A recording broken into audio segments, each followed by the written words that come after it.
रूपी जडले लोचन पायी स्थिरावले मन देह भाव हरपला तुझ पाहता विठ्ठला कळो नेदी सुख दुःख तहान हरपली भूक देह भाव हरपला तुझ पाहता विठ्ठला तुका म्हणे नो हे परती तुझ्या दर्शने मागुती देह भाव हरपला तुझ पाहता विठ्ठला कळोने दी सुख दुःख तहान हरपली भूक विठ्ठल विठ्ठल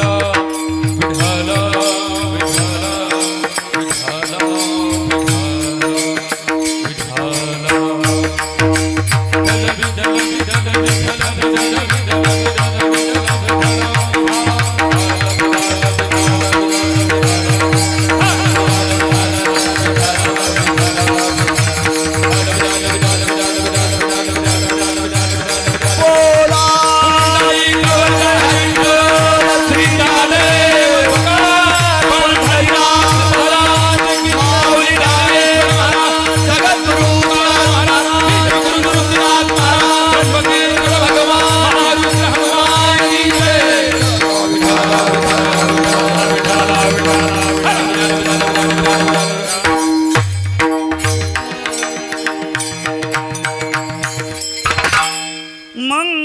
भगवान विष्णु मंगलम गरुडध्वजा मंगलम पुंडरीकाक्ष मंगलाय तनो हरि सर्वमंगल्य मांगल्ये शिवे सर्वात्मसाधिके शरण्यं त्र्यंबके गौरी नारायणं नमोस्तुते गुरुर्ब्रह्मा गुरुर्विष्णु गुरुर्देवो महेश्वरा गुरु साक्षात परब्रह्म तस्मै श्री गुरुवे नमः।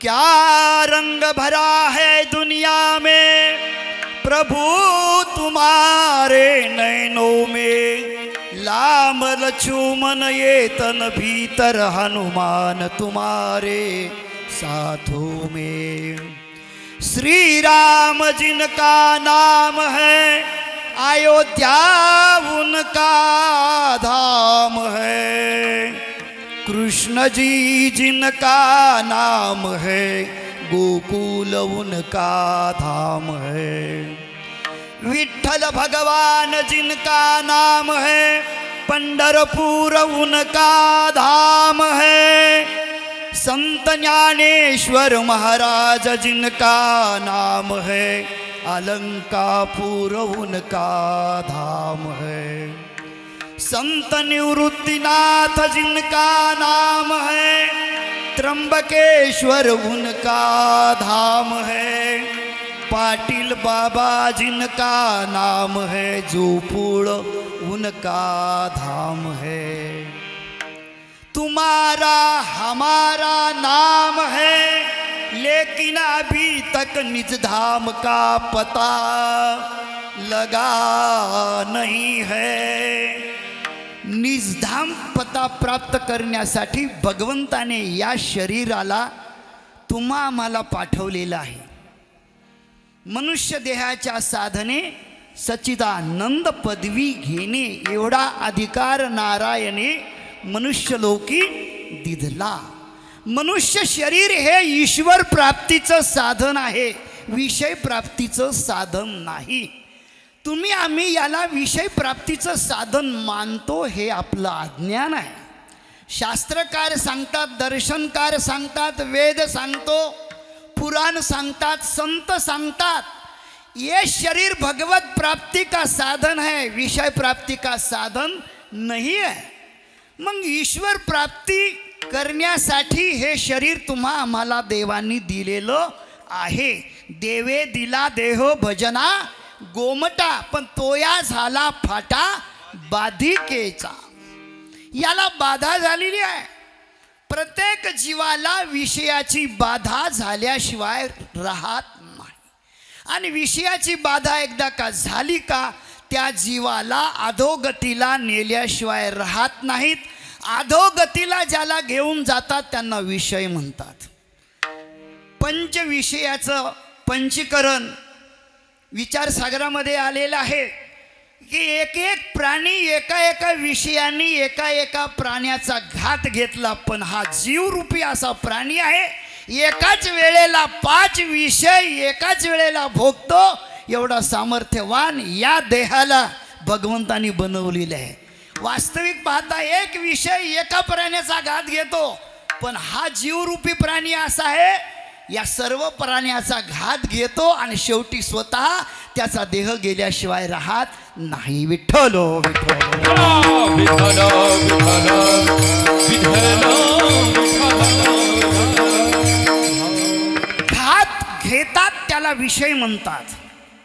विषयाने अनेकाचा घात घेतला. कारण तुकोबाराय विषयाच्या माध्यमातून बोलत असताना तुकोबाराने तुम्हा आम्हाला सांगितलं विषय तरी कैसे रोहिणीचे मृगजळ जैसे. स्वप्नीचे चैले जाईल लया. स्वप्न जसं तसे हे विषय आहेत.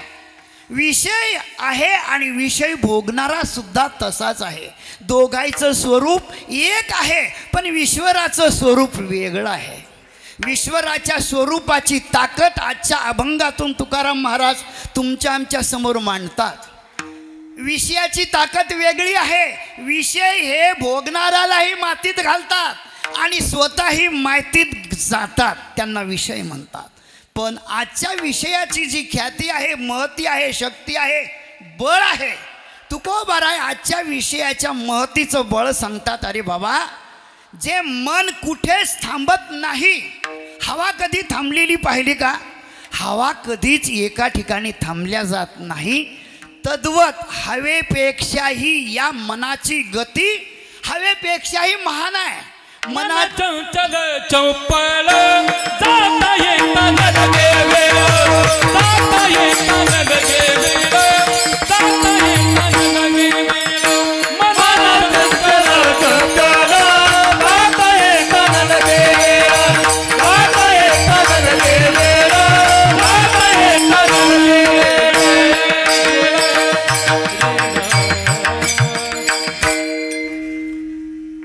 मन चंचल चपल. तुम्ही मनाची फक्त संकल्पना करायची गोष्ट आहे. तुम्ही एका सेकंदात बद्रीनाथला जाऊन येता. मनाचा आजपर्यंत कोणालाही मोजमाप करता आलं नाही, पण साधू संतांनी याचं मोजमाप केलं. साधू संत आज तुम्हा आम्हाला आजच्या अभंगातून सांगतात, हत्तीची ताकद कोणाला काढता आली का? हत्तीची ताकद कोणालाही काढता आली नाही. तशीच मनाच्या वेगाची ताकद आजपर्यंत किती क्षत्रज्ञ होऊन गेले, पण त्यांना मनाचा वेग आजपर्यंत काढता आला.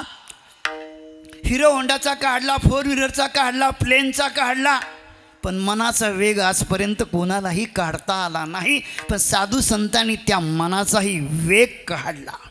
त्यालाही थांबवण्याची गती त्यांनी निर्माण केली. आणि तेच तुम्हा आम्हाला आजच्या अभंगातून मार्गदर्शन करतात की बाबांनो, जे मन कुठेच थांबत नाही, किती स्वरूप पाहू द्या, कितीही चांगलं रूप पाहू द्या, विषयातले अनेक रूप मनाने पाहिले, डोळ्यांनी पाहिले, मनाला आवडले, पण मन तिथं थांबलं नाही, मन स्थिर झालं नाही.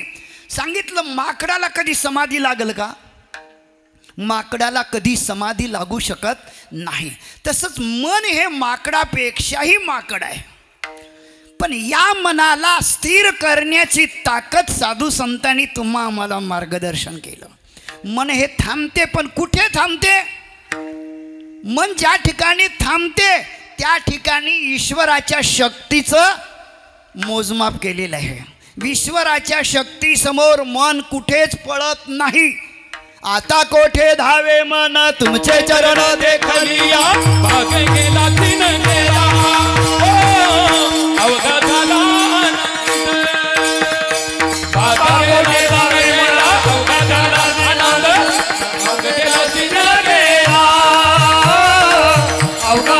से आनंद आता कोठे धावे तुझे चरण देख लिया भाग मेरा दीन गेला अवघा झाला आनंद आता कोठे धावे माना चरण देव लिया भाग मेरा दीन गेला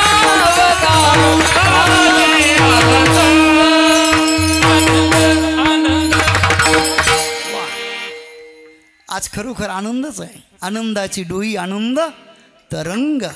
खरोखर आज भरत महाराज पठाडे म्हणलं की संपूर्ण महाराष्ट्र भारत देश आलतो. भारत देशामध्ये ज्यांच्या हाताची शक्ती हाताची कीर्ती ऐकायला मिळते ते आज या ठिकाणी प्रत्यक्ष तुम्हा आम्हाला पाहायला मिळतात. खरोखर आपलं भाग्य आहे. त्यांच्याकरता एकदा सर्वांनी टाळ्या वाजून त्यांचं स्वागत करायचं. त्याचप्रमाणे आमचे जगदाळे बाबा खरोखर संगीत शास्त्रामध्ये ज्याच्या जीवनाची वाटचाल खरोखर अतिशय परिपक्व पद्धतीनं चाल कशी म्हणावी तर आमच्या जगदाळे बाबाकडे पाहावं आणि चालीचं अवलोकन करावं. म्हणून असे खरोखर यावर्षी एक एकाहुनी बळी रे कळी काळावर घातली कास एक एकाहुनी बळी रे. खरोखर आज आनंद उत्सव आहे. कारण सत्संग हा मानव जीवनाचा आधार आहे. निराधार बनवतो तो संसार असतो पण आधार देतो आणि ऊर्ध्वगतीला घेऊन जातो त्याला सत्संग असं म्हटले जाते. म्हणून हे मन कुठेच थांबत नाही पण सत्संगामध्ये मन थांबल्याशिवाय राहत नाही. ज्या मनाचा वेग आजपर्यंत कोणाला काढता आला नाही पण त्या मनाला थांबवण्याचं काम संतांच्या माध्यमातून सत्संगाच्या माध्यमातून संतांनी केलं. जे मन धावत होतं त्या मनाला थांबवण्याची ताकद संतांच्या सत्संगामध्ये आहे. म्हणून सत्संग हा भारत देशाचा प्राण है. ऋषि मुनींची संस्कृति है. जिनको अपने जीवन का उद्धार करना चाहते हो तो सत्संग में आओ. सत्संग में जो आते हैं वो जीते जी मुक्ति का मार्ग पा लेते हैं. मुक्तीचा मार्ग घेण्यासाठी सत्संग आहे. 4 वेद 6 शास्त्र 18 पुराण हे कोणा करता तुमच्या आमच्या करतायत मानवा करतायत. मानव देहाच्या उन्नतीसाठी ऊर्ध्वगतीसाठी 4 वेद आहेत 6 शास्त्र आहेत 18 पुराण आहेत ज्ञानेश्वरी आहे गाथा आहे गीता आहे भागवत आहे. कारण ग्रंथाशिवाय तुमच्या आमच्या संशयाच्या गाठी सुटू शकत नाही. ग्रंथ हे जीवनाच्या गाठी सोडवण्याचं काम करतात पण ग्रंथ सांगण्याचं कार्य संत करत असतात. संताविन प्राप्ती नाही ऐसे वेद देती ग्वाही. वेदांनी सुद्धा पुरावा दिला की संताला सोडून तुम्ही काही करा तुम्हाला स्वतंत्र काही करता येणार नाही पण संतांच्या सानिध्यात राहून तुम्ही देव प्राप्त केल्याशिवाय राहणार नाही. एवढं सामर्थ्य संतांच्या शक्तीचं आहे. विठ्ठल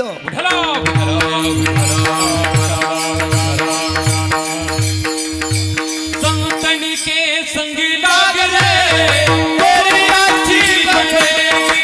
संतनी के संगी लाग रे मेरी अच्छी बनेगी. संतन के संग लाग रे मेरी अच्छी बनेगी. संतन के संग लाग रे मेरी अच्छी बनेगी. आज बनेगी तेरी बिगड़ी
संग लाग रे तेरी अच्छी बनेगी। अच्छी क्या बनेगी? जिंदगी अच्छी बनेगी। जिंदगी को अच्छा बनाना चाहते हो तो संतों के बिगर दूसरा कोई रास्ता नहीं। भगवत भक्ति यही मानव जीवन की संपत्ति है। जब तक हम हमारे संपत्ति को पाने वाले नहीं, तब तक मानव जीवन की यात्रा सफल होने वाली नहीं। मानव जीवनाची यात्रा सफल करण्यासाठी सत्संगाशिवाय दुसरा कोणताच आधार जीवाला नाही। म्हणून सत्संग या विश्वातला प्राण आहे, ऋषी मुनींचा प्राण आहे आणि सर्व शास्त्राचं सार आहे। वेद अनंत बोलिला अर्थ इतुकाची, साधिला नीच निष्ठा नाम घ्यावे विठोबासी शरण जावी। देवाची शरणांगती हे वेदाचं मनोगत आहे, शास्त्राचं मनोगत आहे। पण देवाची शरणांगती कशी पाहिजेत? अनन्य पाहिजेत। अनन्य जो मज होय अनन्य शरण, तयाची निवारी मी जन्म मरण। या लागी शरणांगता शरण मीच एक। तो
दुस्तर नदीचा।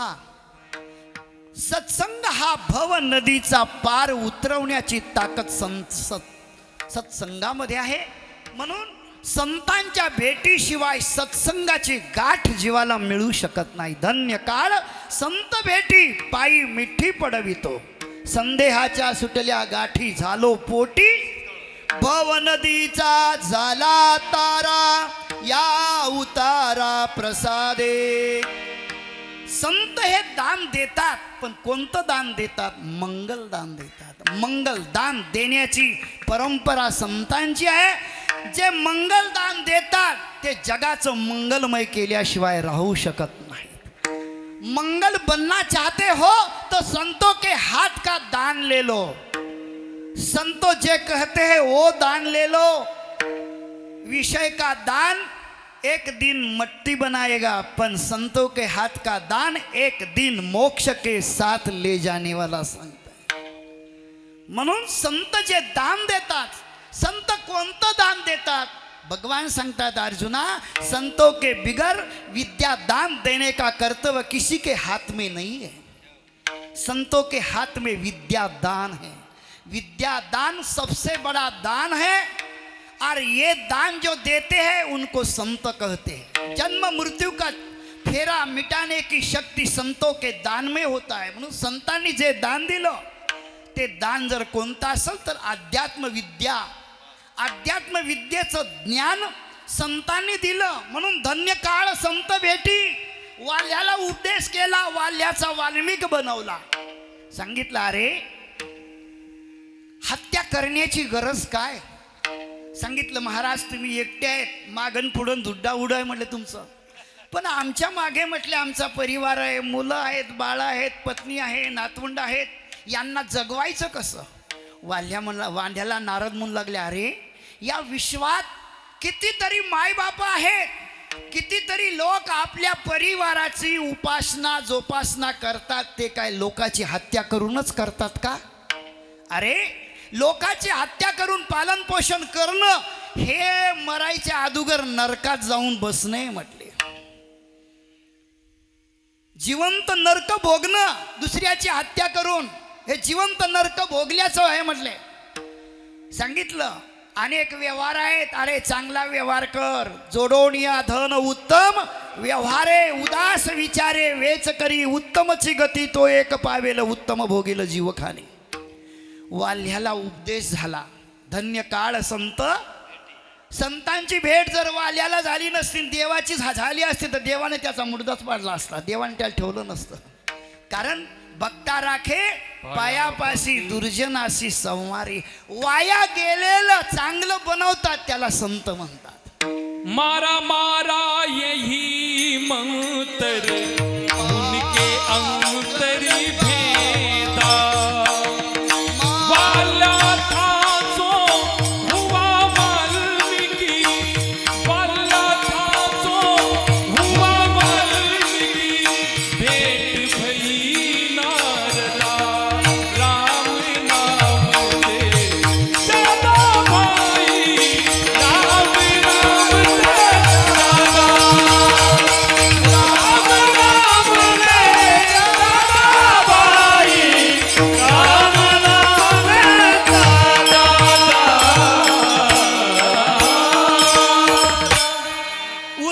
जुगत जुग जाना, बाल्मीक भयो ब्रह्म समाना. जिसको सीधा राम नाम नहीं रटता आता था, उल्टा मरा मरा मरा मरा बोल करके वो राम रूप बन गया. किस संतों की शक्ती है, संतों का प्रताप है. म्हणून मनुष्याचा जीवन काळ धन्य करण्यासाठी संतांच्या भेटीची गरज आहे आणि संत जे सांगतात त्या विचाराची गरज आहे.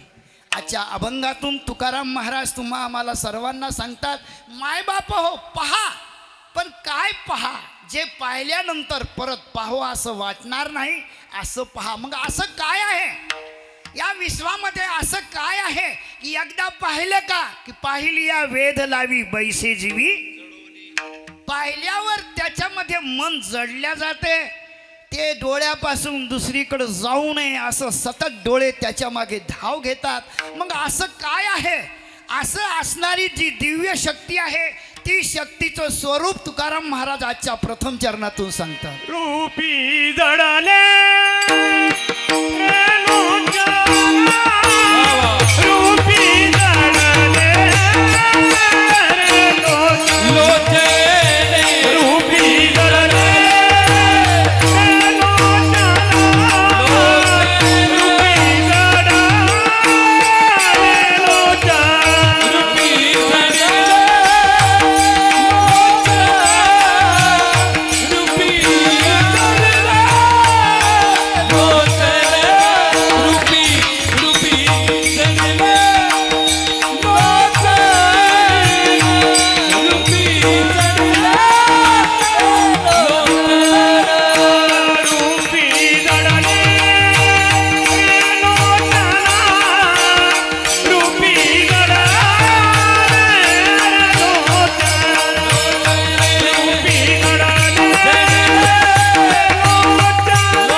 आजच्या अभंगातून तुम्हा आम्हाला सर्वांना मार्गदर्शन करतात. बाबांनो, डोळे हे स्थिर होतात, पण कुठे होतात? रूपामध्ये.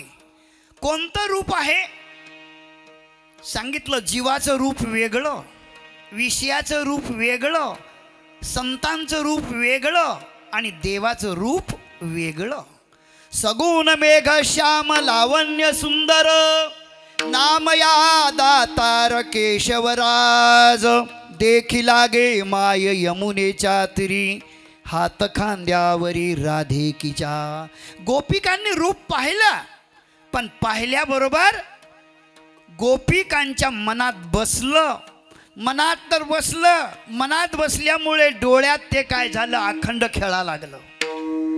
अखंड डोळ्यात खेळलं. ते कधी खेळते? जर मनात बसलं तर ते अखंड डोळ्यामध्ये खेळल्याशिवाय राहत नाही. देखला डोळा बैसला तोची वदनी उच्चारी, अवघियाचा विसर झाला. गोविंद कळा कौतुक आहे.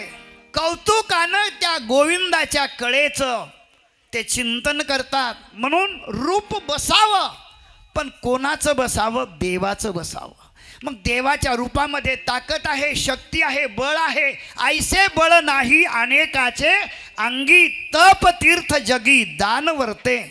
जे देवाच्या रूपामध्ये शक्ती आहे, सदा माझे डोळे जडो तुझी मूर्ती, रखुमाई तापती गोयरिया, रखुमाई तापती गोयरिया. सदा माझे डोळे जडो तुझी मूर्ती, रखुमाई तापती गोयरिया, रखुमाई तापती गोयरिया. सदा माझे डोळे जडो तुझी मूर्ती. देवा, माझ्या डोळ्यामध्ये तुमची मूर्ती बसली पाहिजेत. काय तुकोबरायचे अभंग आहेत अनेक, दुसरे मज नाही आता. नेमलिया चित्तापासून या पांडुरंग ध्यानी, पांडुरंग म्हणी जागृती स्वप्नी पांडुरंग. अशी ज्या देहाची अवस्था होत असते, त्या देहाच्या स्वरूपाचं वर्णन तुकाराम महाराजाच्या अभंगातून करतात की बाबांनो, रूपी जडले लोचन. लोचन म्हणजे त्यांच्या डोळ्यामध्ये काय जडलं? भक्तांच्या डोळ्यामध्ये देव जडल्या जात असतो. त्यालाच भक्त म्हणतात. देव ज्याच्या डोळ्यात जडल्या जातो त्याला भक्त म्हणतात. भक्त कोणालाही म्हणता येत नाही. भक्त ऐसे जाना जे देई, उदास गेले आशा पास निवारोणे. विषय तो त्यांचा झाला नारायण, नावडे जनधन माता पिता. निर्वाणी गोविंद असे मागे पुढे काहीच साकडे पडून दी. अशी त्या देहाची अवस्था बनलेली असते. आणि अशी अवस्था होणं, जेव्हा अशी अवस्था होते तेव्हा त्याच्या देहामध्ये काय होतो? बदल होतो. तुम्हा आम्हाला भूक लागते. कुठपर्यंत भूक लागते? जोपर्यंत देहाचं तादात्म्य तुम्हाला आहे तोपर्यंत भूक आहे. पण देहावरच नाही, देहीची विदेही. तुकोबा रायाला भामगिरीवर गेले, भामगिरीवर भजन सुरू झालं आणि देवाचं रूप त्यांना पाहायला मिळालं. देवाचं रूप पाहिल्याबरोबर तुकोबा रायाला 8 दिवस कुठे गेले काही कळलंच नाही. असो ऐसा कोठे आठवच नाही. देहीची विदेही भोगू दशा, विदेही अवस्था झाली. 8 दिवस तुकाराम महाराज घरी आले नाही म्हणून चौकडे जिजाबाई पाहतात, त्यांचे भाऊ पाहतात, मुलं पाहतात. चौकडे शोधाशोधी सुरू झाली. भामगिरीवर कधी महाराज कोणी लोक जातच नव्हते, कारण भामगिरी हा सर्वात अवघड डोंगर. भंडारा डोंगराच्या शेजारीच भामगिरी आहे, इकडे घोराडेश्वर आहे. पण सर्वात अवघड म्हणजे भामगिरी डोंगर आहे, तिकडे कोणी जातही नव्हतं. आणि अशा डोंगरामध्ये तुकाराम महाराज जाऊन बसले, त्यांना देव भेटला. धन्य काळ, त्यांचा काळ धन्य झाला. कारण देव भेटणं म्हणजे जीवाचा काळ धन्य होणं आहे. देव भेटला. देव भेटल्यानंतर विदेही अवस्था प्राप्त झाली. विदेही अवस्था प्राप्त झाली. देव भेटल्यावर स्वरूपामध्ये बदल होते. त्यांचे डोळे त्या स्वरूपामध्ये एकरूप झाले. रूपी जडले लोचन. त्यांचे डोळे त्या रूपामध्ये जडल्या गेले. किती जडले? अनेक दुसरे मज नाही आता. मला काहीच पाहिजेत नाही, मग काय पाहिजेत? एक गाऊ आम्ही विठोबाचे नाम अनेक बेनाम नाही आता, अनेक बेनाम नाही आता. गाऊ आम्ही विठोबाचे नाम अनेक बेनाम नाही आता, अनेक बेनाम नाही आता. एक गावे आम्ही विठोबाचे नाम अनेक बेनाम नाही आता, अनेक बेनाम नाही आता. एक गाऊ आम्ही विठोबाचे नाम अनेकाचे नाम नाही आता, अनेकाचे नाम नाही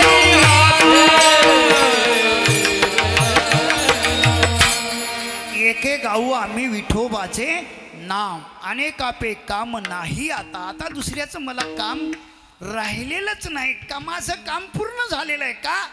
मला जे पाहिजे ते मिळालं आणि त्यांना जे पाहिजे ते मिळाल्यानंतर त्यांनी दुसऱ्याची काय केली? अपेक्षा केली नाही, त्याचीच अपेक्षा केली. कोणती अपेक्षा केली? की रुपी जडले लोचन पायी स्थिरावले मन. पाय स्थिर झालं, मन स्थिर झालं. जशी गंगा सागराला मिळणं म्हणजे गंगेची पूर्णता आहे. ओम पूर्णश पूर्णमादाय पूर्णमेवा वशिष्यते.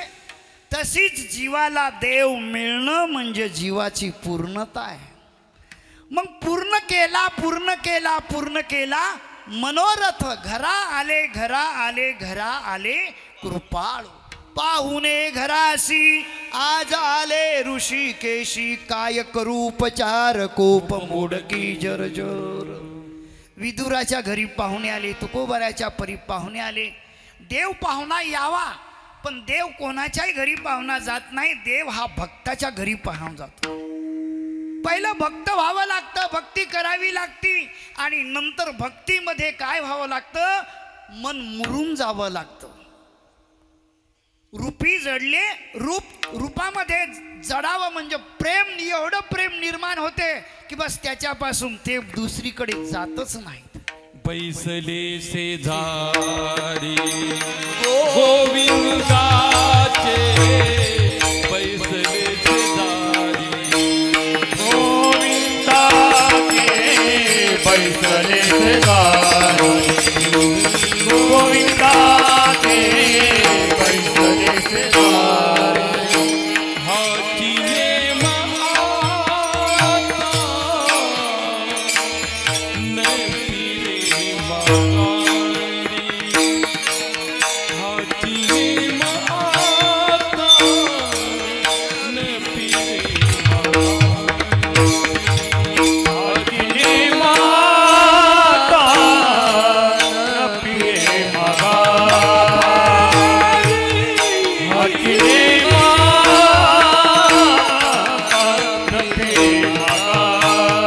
बैसले शेजारी गोविंदाचे, बैसले शेजारी गोविंदाचे. भेरी के थाले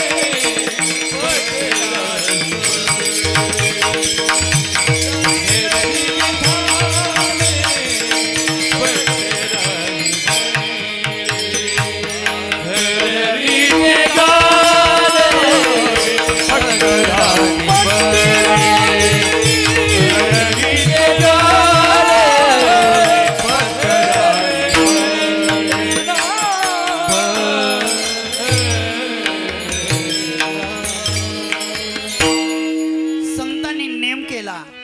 कोणता नेम केला? हाच नेम आता न फिरे माघारी. बैसलो शेजारी गोविंदाच्या. जनाबाई विठ्ठलाच्या शेजारी बसल्या. नामदेवराय विठ्ठलाच्या शेजारी बसले. तुम्ही आम्ही देवाच्या शेजारी बसायच्या लायकीचं अदुगर व्हावं लागतं. अदुगर लायकी निर्माण करावी लागते. देवाच्या शेजारी बसणं एवढं सोपं नाही. खूप पराकाष्ठेतून प्रयत्न करावा लागतो. जनाबाई देवाजवळ भगवान परमात्मा धन का भूखा नहीं है, वो प्रेम का भूखा है। जिसके पास प्रेम है भगवान इसको आपके पास लेते हैं। सबसे ऊंची प्रेम सगाई, सबसे ऊंची प्रेम सगाई,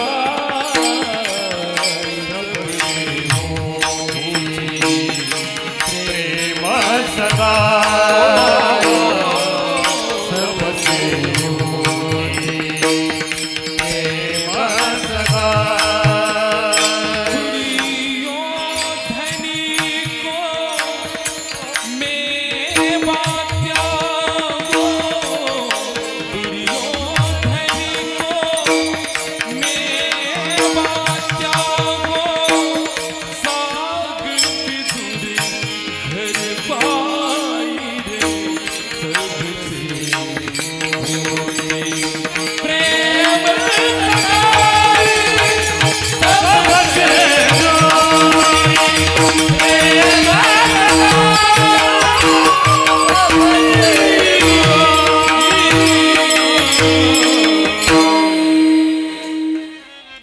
सगाई सबसे बड़ी रुचि है।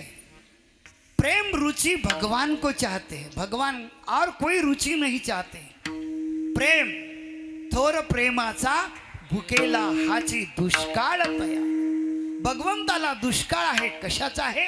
तुमच्या भक्तीचा भाव। भाव बळे आकडे येरविना, कळे करतळी आवळे तैसा हरी।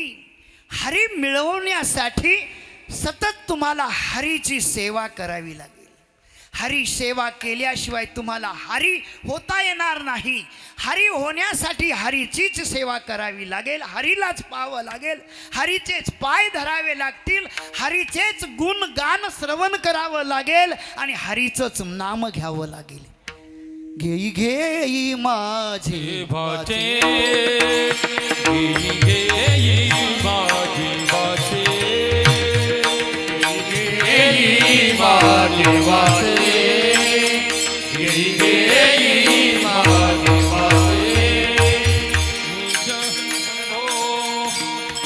गोड नाम विठोबाचे, गोड नाम विठोबाचे, आई कारे कान, तुम्ही आई कारे कान, माझा माझा विठो माझे गुण, आई कारे कान, तुम्ही आई कारे कान।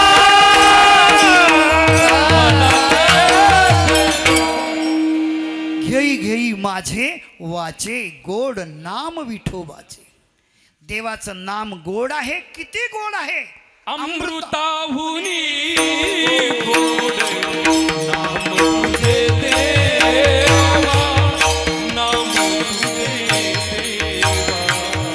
अमृताहुनी गोड नाम तुझे देवा, नाम तुझे देवा। मन माझे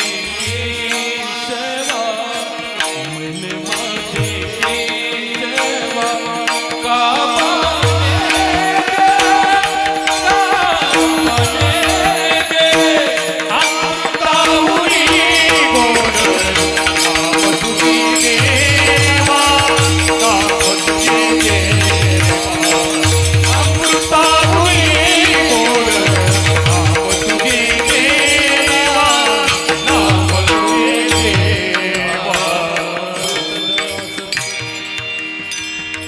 म्हणून देवाच्या नामाच्या शक्तीचा प्रताप आजपर्यंत कोणालाही करता आला नाही, काढता आला नाही। देवाचं नाम एवढं बलवान आहे। राम अवतारामध्ये राम प्रभूच्या नावाने दगड तरले, पण देवाच्या स्वतःच्या हातानं दगड तरले नाही। तुझ्या नामाचा महिमा तुझं न कळे मेघश्यामा। देवाच्या नामाचा महिमा भक्तांना कळाला, पण देवाला कळता आला नाही। तू तूच आहे तुझ पासी परी तू जागा चुकलासी. म्हणून काय पाहायचं? फक्त देवाचं स्वरूप पहा. विषयाच्या स्वरूपाकडे किती पाहिलं तरी तुमचं मन बेचैन होईल, पण देवाचं रूप पाहिलं तर मन हे स्थिर झाल्याशिवाय राहणार नाही. आणि एकदा का मन स्थिर झालं तर देहामध्ये काय परिणाम होते ते दुसऱ्या चरणामध्ये भावहार परा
षडउर्मी म्हटल्या जाते. सुख दुःख तहान भूक जन्म आणि मृत्यू हे षडउर्मी आहेत. ह्या देहाच्या बरोबर ह्या षडउर्मी आहेत. देहावर जीव आहे तोपर्यंत ह्या उर्मी तुम्हाला त्रास दिल्याशिवाय राहत नाही. पण एकदा का विदेही अवस्था झाली या उर्मी काही त्या देहावर परिणाम करू शकत नाही. उदाहरण आहे, समजा एखाद्याचा हात खराब झालेला आहे आणि या हाताचं ऑपरेशन करायचं आहे. ऑपरेशन करण्यासाठी आपण दवाखान्यात जातो. डॉक्टर काय करतो? डॉक्टर डायरेक्ट काय तुम्हाला हात कापत नाही. पहिले काय करतो? तुम्हाला टेचरवर झोपवतो. झोपवल्यानंतर तुम्हाला या हाताला बेसूद करतो. एक इंजेक्शन देतात. इंजेक्शन दिल्यावर तो हात बेसूद होतो. त्याच्यावर शस्त्र चालते, पण शस्त्राची विजा त्याला होऊ शकत नाही. विजा होत शस्त्र चालते, पण शस्त्र चाललेलं त्याला कळत नाही. का? ते बोध केलेलं असते, त्याला इंजेक्शन मारलेलं असते. ऑपरेशन पूर्ण होते. शस्त्र जसं शस्त्र चाललं तरी कळत नाही. का? हात बोध होतो. तसंच नामाने माणसाचा देह काय होतो? बोध होतो. ब्रह्मानंदे लागली टाळी, कोण देहाते सांभाळी. एकदा का ब्रह्मानंदामध्ये जीव त्याची एकता झाली, ब्रह्मस्वरूपामध्ये एकरूप झाला की बस त्याला देहावरच नाही ना, मग देहावर नसल्यावर त्याला तहानही नाही आणि भूकही नाही. कळो नेदी सुख दुःख, त्याला सुखही नाही आणि दुःखही नाही, तहानही नाही, भूकही नाही आणि जन्मही नाही, मरण नाही. मरण माझे मरून गेले, केले मज अमर. कशानं? विदेही अवस्था कशाने होते? देवाचं रूप पाहिल्याने सुद्धा विदेही अवस्था झाल्याशिवाय राहत नाही. मीराबाईंनी देवाचं रूप पाहिलं होतं. रूप पाहिल्यामुळे मीराबाई विदेही अवस्था झाली. विष का प्याला राजाजीने भेजा, पिवत पिवत मीरा हासी रे. पगे घुंघरू बांध मीरा नाची रे, पगे घुंघरू बांध मीरा नाची रे, पगे घुंघरू बांध मीरा नाची रे, पगे घुंघरू बांध मीरा नाची रे, पगे घुंघरू बांध मीरा नाची रे, पगे घुंघरू बांध मीरा नाची रे, पगे घुंघरू बांध मीरा नाची रे, पगे घुंघरू बांध मीरा नाची रे.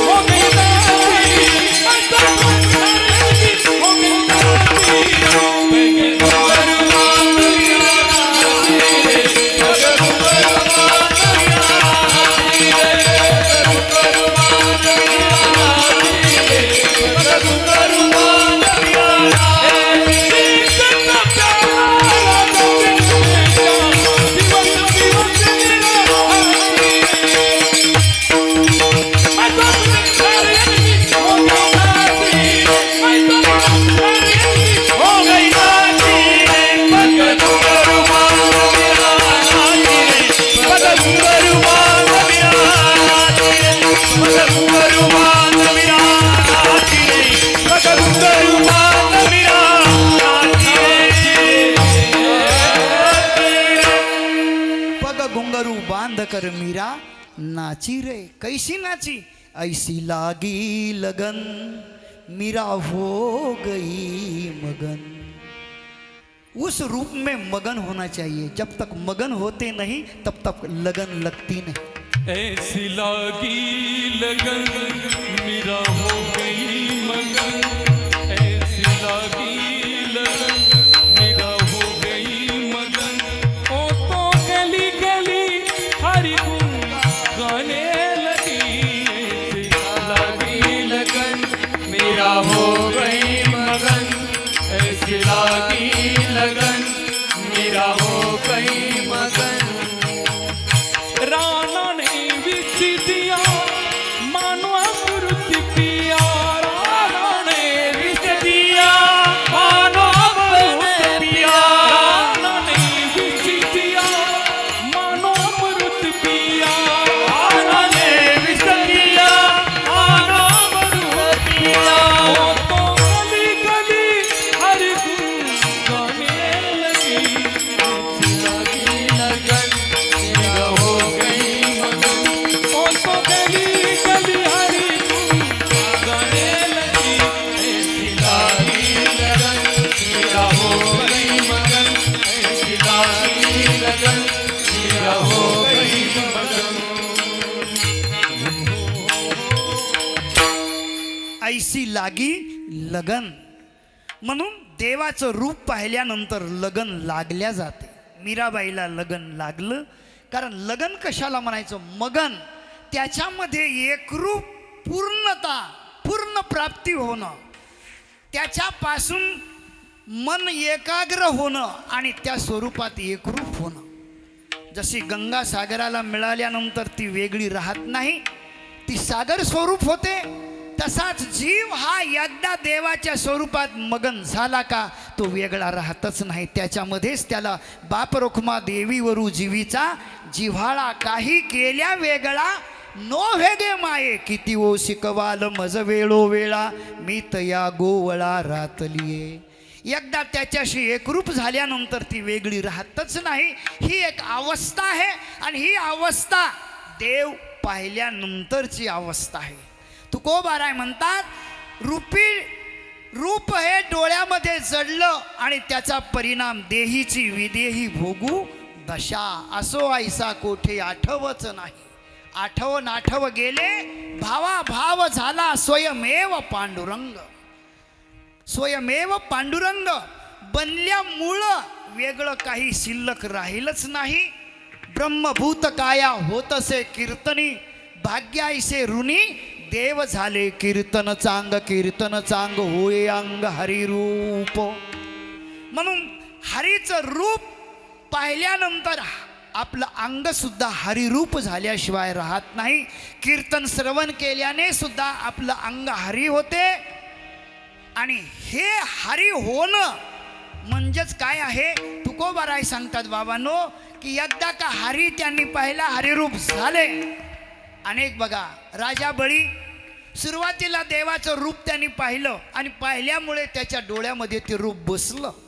शुक्राचार्य सांगतात, बळी हे मागते त्याला काही द्यायचं नाही। तो म्हटला काही असो, त्यानं माझं मन जिंकलेलं आहे, माझ्या मनात तो बसला।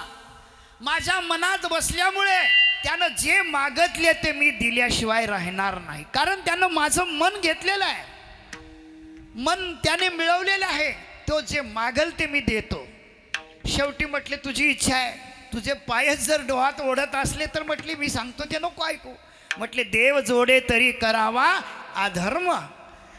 देव जोडत असेल तर म्हटले बळीचं भाग्य किती आहे? म्हटले तुम्ही म्हणता देऊ नका, सर्व जग ज्याच्या हात समोर हात पसरतात, पण तो माझ्या पुढे हात पसरत असेल तर बळीसारखा दाता या जगात दुसरा कोण आहे? म्हटले सर्व जगाने त्याला मागावं, पण त्यांनी मला मागावं। बळीसारखा भाग्यवान असा देणारा दुसरा कोण आहे म्हटले या जगात। शेवटी बळीनं आपल्या भाग्याचं अवलोकन केलं आणि सांगितलं, प्रभू तुम्ही जे मागसाल त्याच्यामध्ये मी खुशी आहे, समाधान आहे। का? बळीच्या डोळ्यामध्ये देवाचं रूप बसलेलं होतं. शुक्राचार्य नको म्हणत होते तरी पण त्यांनी ऐकलं नाही. शेवटी 3 पावलं दान दिले. 3 पावलामध्ये देवानी काय केलं, बळीला पाताळात घातलं. तुका म्हणे बळी जीव दिला पायात, जीव दिला पायात, जीव दिला पायात. तुका म्हणे बळी जीव दिला पायात, जीव दिला पायात, जीव दिला पायात. तुका म्हणे बळी, तुका म्हणे बळी जीव दिला पायात, जीव दिला पायात, जीव दिला पायात. सांगितलं बळीसारखा भाग्यवान या भूतलावर दुसरा कोणीच नाही आहे. देवानी 3 पावलं भूमी मागितली, बळीनं दिली.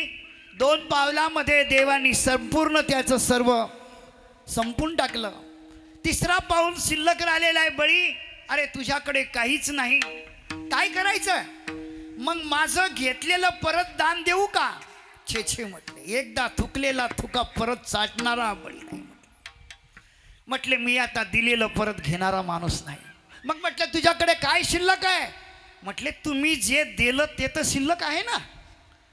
सर्व जग की योगी याच्या ध्यानी ध्याता नातू डसी तो तू आम्हापासी.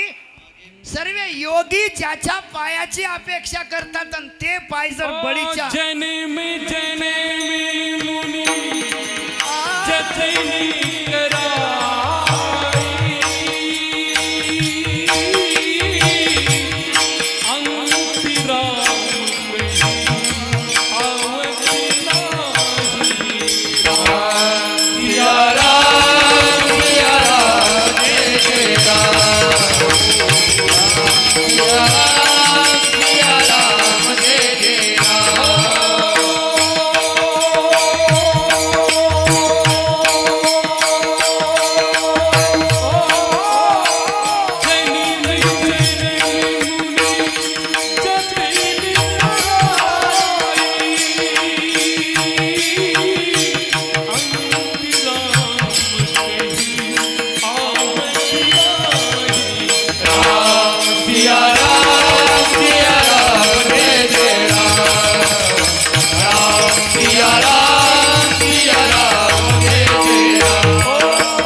ज्यांचं मन त्यांच्यापासून रात्रंदिवस बाजूला जात नाही, पण अशा मुनीचं भाग्य जे नाही त्याच्यापेक्षा माझं भाग्य श्रेष्ठ आहे. बळी म्हणू लागला, देवा काय भाग्य आहे म्हटलं बळीचं. ते चरण त्यांच्या डोळ्यासमोर नाही पण माझ्या डोक्यावर हे चरण राहते. बळीचा देह किती पवित्र आहे की ज्या पाया करता योगी लोक रात्रंदिवस तरसतात, त्यांचे डोळे तरसतात, पण त्या योग्यांच्या मनात येत नाही. पण माझ्या आज साक्षात डोक्यावर ते चरण आहे. भाग्य माझं भाग्य आहे म्हणतो. शेवटी बळी देवाच्या पायाखाली डोकं ठेवतो आणि देवाचे पाय आनंदाने धारण करतो. देव त्याला पाताळामध्ये घालतो. पाताळात गेल्यानंतर देव म्हणतो, बळी अरे मी तुझ्यावर प्रसन्न आहे, तुला काय पाहिजेत ते माग. बळी म्हणतो, देवा आता काय पाहिजे? की ज्या पायाची शक्ती आम्ही जाणवली, संतांनी सांगितली, ती शक्ती आता आम्हाला मिळाली. या पायाच्या शक्तीशिवाय आम्हाला आता दुसरं काहीच पाहिजेत नाही. आवडे हे रूप गोजिरे सगुण पाहता लोचन सुखावले. आता दृष्टी पुढे ऐसा जे तू राहे, जो मी तुझ पाहे वेळोवेळा. लालचावले मन लागलीसे गोडी, ते जीवे न सोडी ऐसे झाले. देवा आता हे डोळे या रूपाशिवाय राहू शकत नाहीत आणि हेच या डोळ्याला पाहण्याची आता सवय झाली. तुम्ही काही जरी माग म्हटलं तरी मला आता दुसरं काहीच नको, आता एकच पाहिजेत. आता दृष्टी पुढे ऐसा जे तू राहे, जो मी तुझ पाहे वेळोवेळा. लालचावले मन लागलीसे गोडी, ते जिव्हेन सोडी ऐसी झाली. तेच तुकोबाराय सांगतात, जसं बळीचं झालं असंच तुकोबारायांचं झालं, असंच जनाबाईंचं झालं, असंच मीराबाईंचं झालं. मीराबाई म्हणतात मेरे तो गिरधर लाल दुसरा नो कोई, देवाशिवाय मला आता दुसरं काहीच नाही. जनाबाईचं हेच आहे नामदेवराय. सर्व ज्यांनी ज्यांनी भक्तीच्या अंतरंगामध्ये रंगले, रंगी रंगे ओ श्रीरंगे, देवाच्या रंगामध्ये जे रंगले ते परत माघारी येऊ शकत नाही का, तर त्यांना देवाचं दर्शन झालं. हे शेवटच्या चरणातून तुकोबाराय तुका म्हणे नोवे परणे, तुका म्हणे नोवे परणे, तुका म्हणे नोवे परणे, तुका म्हणे नोवे परणे, तुझ्या दर्शने मागुते, तुझ्या दर्शने मागुते,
देह भाव हार देह भाव देहभाव हरपला तुझ पाहता विठ्ठला. देवाला पाहिल्यानंतर देहाचा भाव हरपल्याशिवाय राहत नाही. हा या अभंगाचा मेन गाभा आहे की बाबांनो, देवाचं रूप पहा. देवाचं रूप पाहण्यासाठी आपण आलेलो आहो. आणि देवाचं रूप जो पाहतो त्याचे डोळे देवाच्या रूपामध्ये ऐक्य साधल्याशिवाय राहत नाहीत. आणि एकदा का ऐक्य साधलं की देहीची विदेही भोगू दशा. भोगू दशा म्हणजे कोणती? ती ब्रह्मानंदे लागली टाळी कोण देहाते सांभाळी. ब्रह्मानंदामध्ये तुम्ही एक रूप होसाल. कारण भोग तो न घडे संचिता वाचू नये. मग संत हे भोग देतात. कोणता भोग देतात? की सांगितलं की बाबांनो की ज्ञान ब्रह्मी भोग ब्रह्मतनू. देहाच्या निराशे पावलो या ठाया जव ऐसी काया मज नोहे. भक्ती ते नमन वैराग्य तो त्याग ज्ञान ब्रह्मी भोग ब्रह्मतनू. भक्ती ते नमन. भक्ती म्हणजे काय आहे? देवाला शरणांगती पत्करा, देवाला नमस्कार करा. कसा नमस्कार करा? सर्वा घटी राम देहादेही एक. सर्वामध्ये परमात्मा एक आहे. अनेकात एक पहा ही संत. हे विश्वच माझे घर ऐशी मती जयाची स्थिर किंबहुना चराचर आपणची झाला. म्हणून अशी जेव्हा ज्याची अवस्था होते तुकोबाराय म्हणतात त्याला देवाचं दर्शन होते. आणि एकदा का देवाचं दर्शन त्या जीवाला झालं तर परत माघारी येत नाही. बंधनापासून उकलल्या गाठी आणि देता आली मिठी सावकास विठोबा रखुमाई रखुमाई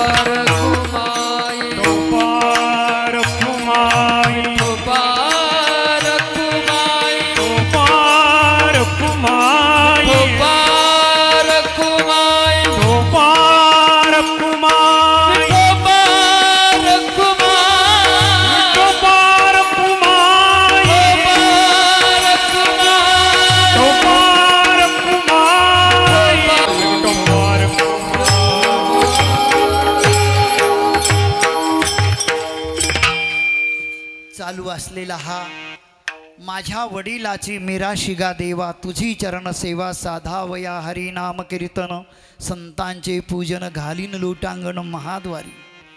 म्हणून खरोखर आपलं गोपेगाव सोनजाम असेल गोपेगाव असेल आपली पंचकृषी अतिशय भाग्यवान पंचकृषी आहे.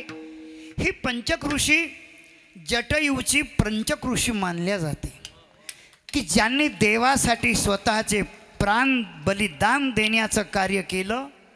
देवाचं नाव घेऊन स्वतःचा श्वास सोडला. देवाच्या उपयोगी जे देह पडले त्या देहाची कीर्ती आजही या भारत देशातली माती त्यांची कीर्ती विसरू शकत नाही. तर माणसं विसरतील का? जटायू नामधारक होता. नामधारकाची ही भूमी आहे, कर्मभूमी आहे, जन्मभूमी आहे. आणि ही नाशिक अतिशय पवित्र प्रभू रामचंद्राच्या पदस्पर्शाने पवित्र झालेली ही पुण्यवान भूमी आहे. आणि सोनजाम गोपेगाव तिसगाव असेल ही पंचकृषी अतिशय पुण्यवान आहे. मार्कंड ऋषीच्या तप सामर्थ्याने प्रज्वलित झालेली ही दिव्य भूमी आहे. आणि शृंगी मातेच्या आईसाहेबांच्या आगमनाने या भूमीला सर्वात मोठं एक यश मिळालेलं आहे. आणि या यशाचं प्रतीक म्हणजे परमार्थ आहे. बघा, दामोदर महाराज असतील, पाटील बाबा असतील, आपले मल्हार बाबा असतील, काळू बाबा असतील, या सर्व महापुरुषांनी हरी भजनी ढवळिले जग चुकविला लाग कळी काळाचा. म्हणून तुम्ही सर्व मंडळी पुण्यवान आहेत, भाग्यवान आहेत. जुने मंडळी गेले दिगंबर विश्वर विभूती की आज आमचे सुरेश भाऊ या ठिकाणी कीर्तनाला येऊन बसले की खरोखर आमचे रामभाऊ ढोकरे बाबा शेवटच्या क्षणापर्यंत परमार्थ कधी त्यांनी सोडला नाही. आयुष्यभर परमार्थ केला. ज्यावेळेस आमच्या मोठे बाबांच्या तोंडातले वाक्य आहेत बघा, म्हटले पंचवटीतला राम गेला आणि नाशिक जिल्ह्यातला राम आज गेला. म्हटले संस्थेमध्ये किती भांडणं झाले तरी आपल्या ढोकरे बाबांनी यावं आणि जागच्या जागी भांडण मिटवण्याचं ताकद आमच्या. मी नेहमी म्हणायचो, म्हणलं बाबा तुमच्या संग 2 पुंडलिक आहेत. ते म्हणले बाबा मी भाग्यवान आहे, विठ्ठलाला एकच पुंडलिक सापडला. आपण म्हटले मला 2 पुंडलिक होते, एक हरी पुंडलिक होते आणि आपले पुंडलिक मामा, दोघं कायम संघ असायचे त्यांच्या. म्हणून बघा खरोखर ही पुण्यवान भूमी आहे. गेले दिगंबर विश्वर विभूती, पण राहिल्या त्या कीर्ती जगा माझे. आज सुरेश भाऊला पाहिलं तर बाबांची आठवण झाली. खरोखर हे जुनी मंडळी, गेले दिगंबर विश्वर विभूती, पण राहिल्या त्या कीर्ती जगा माझी. म्हणून झालेली सेवा पांडुरंगाच्या चरणी. आमचे उत्तम मामा होते, शांताराम मामा होते, वागचौरे साहेब होते, अनेक मंडळी बिचारे गेलेत, पण ते देवाचं नाम घेत गेले, देवाचं काम करत गेले. त्यांनी देवाचं काम केलं, समाजाची सेवा केली, आणि समाजाची सेवा हीच ईश्वराची सेवा आहे. जे का रंजले गांजले, आपण एकमेकाच्या उपयोगी पडलो पाहिजेत, हीच या साधू संतांनी तुम्हा आम्हाला रुजवलेलं आहे बघा, की एकमेका सहाय्य करू अवघा धरू सुपंथ. म्हणून आज प्रथम या चालू असलेला अखंड हरिनाम सप्ताह आणि आज प्रथम दिवसाची कीर्तन पुष्पसेवा करण्याची संधी मला मिळाली. वास्तविक पाहता मी कीर्तनकार नाही आहे, पण सेवके करावे सांगितले का. जुलमच हे गाढ उभं केलं बघा. आमच्या संजू भाऊला काम नाही, कार्यकर्त्याला काम नाही, आणलं गाढ उभं केलं. आता तुम्ही माणसं एवढे चांगले आहेत, गाढवाचे घोडे आम्ही करू दृष्टी पुढे. तुमची दृष्टी हे गाढव पण घोडं दिसायला लागलं तुम्हाला, कारण तुमची दृष्टी पहिलीच चांगली आहे, प्रश्नच नाही काही. म्हणून आज या ठिकाणी या पंचक्रोशीतील सर्व मंडळी उपस्थित झालेले आहेत. आमचे अण्णा आहेत, गणपत अण्णा आहेत, सर्व मंडळी या पंचक्रोशीतील मंडळी या ठिकाणी उपस्थित झाले. आणि या आजच्या या कार्यक्रमाची तुमच्या आगमनाने शोभा वाढल्या गेली.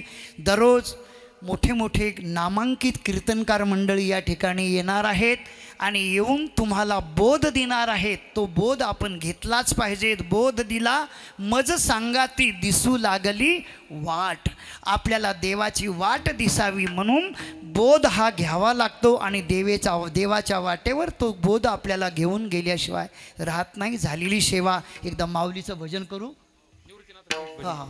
ओ ज्ञानेश्वर माऊली, ज्ञानराज माऊली तुकाराम, ज्ञानेश्वर माऊली ज्ञानराज. निवृत्ती राया माझा, निवृत्ती राया,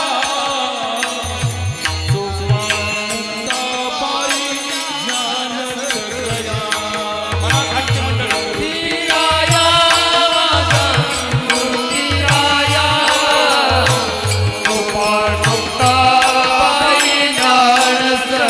या